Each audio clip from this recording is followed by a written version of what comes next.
Thank you, Madam Mayor. And I agree too. There is no way that we can envision redeveloping or revitalizing Western Chula Vista without fees that will pay for infrastructure. I mean, there's no question about that. But I think that there's a misconception, at least what I'm hearing is that it's placing sort of the same lens that we have in terms of mechanisms that finance infrastructure in the east versus the financing infrastructure in an urbanized community. The funds don't come in the same way. The parcels are much smaller. The development sizes are much smaller, and each development does not generate the kind of revenue that we need to finance these major projects that we have. I mean, we've got several, $60 million worth of projects there. That's a whole lot of 12-unit condominium complexes. I got to tell you, that's more than we think about. And actually, the other thing is that when we talk about commercial, we're talking about largely replacement commercial, which we don't even really know what that is. We have to sort of expect a developer or an investor to come in and tell us what they plan to do with an already developed site, and then we have to do the math to determine what we're actually going to get with respect to a fee. Even though we know that that new development is going to generate a whole lot more traffic than the one that sits there today. And so I'm not really quite sure that this is going to yield the kind of infrastructure improvement that we think it's going to. I think it's going to be sporadic. I think it's going to be unpredictable. And I think ultimately we're going to have to reassess these fees probably higher.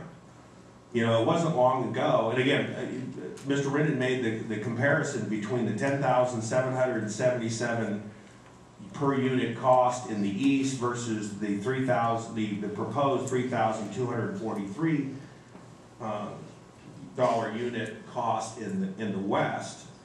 But can somebody tell me what the mix of single-family home versus multifamily home is in the east? We're talking about an average unit that is significantly higher priced than what we're really talking about in the west.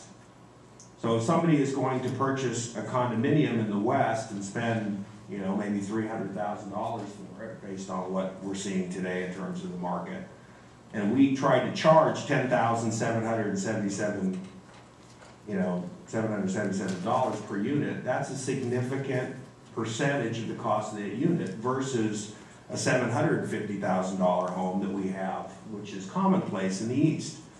So that's the difference that we have. And the fact is that really what we need to do, and I don't know what it looks like, and I don't know what it is yet, but I tend to agree with Mr. Rinden. We're dealing with a market that's generating no development right now. None. And as Mr. Adams said, 60% of nothing is nothing. 20% of nothing is nothing.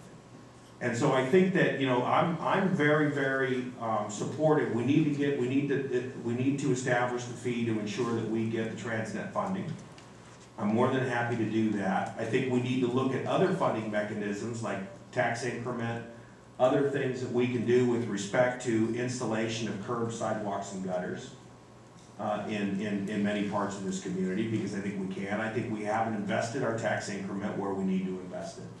And we need to look at the right kind of mix, and it may be this $3,243 per dwelling unit. I'm not sure, but I'm not seeing the analysis that tells me that this is where we're going. This fee is what we're going to get, or this is going to give us what we need.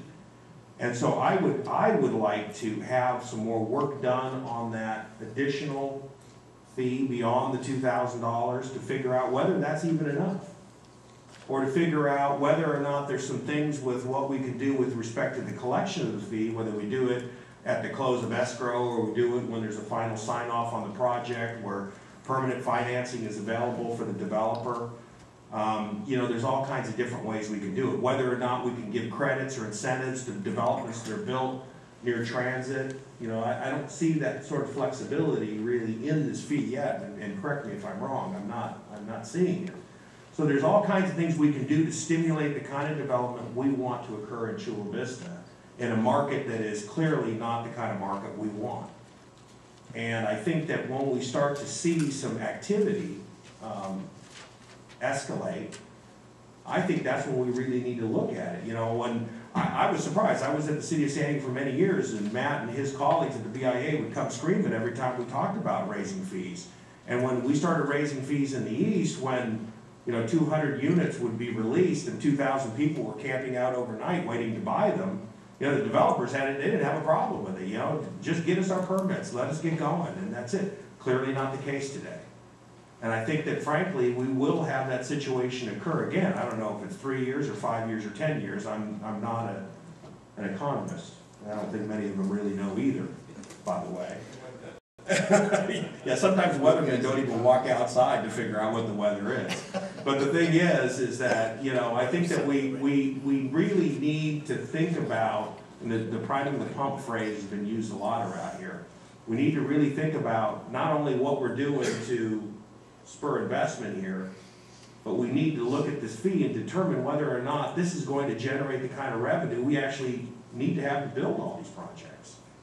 Because I can tell you, the city of San Diego, the urban areas, they've had these transportation fees for years. And I don't think, any of us have driven through the older parts of San Diego and been wowed by how much new investment in public infrastructure has been done there.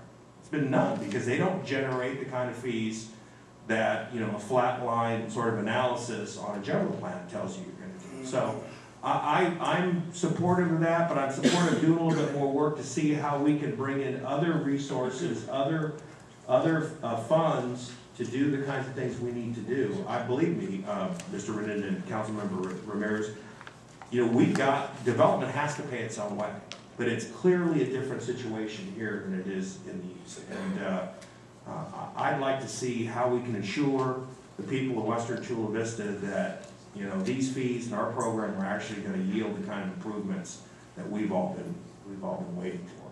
So I'm looking to see whether or not there's an interest to continue to look at that second layer of fee to determine how we can better design it so it works better for this community. Thank you.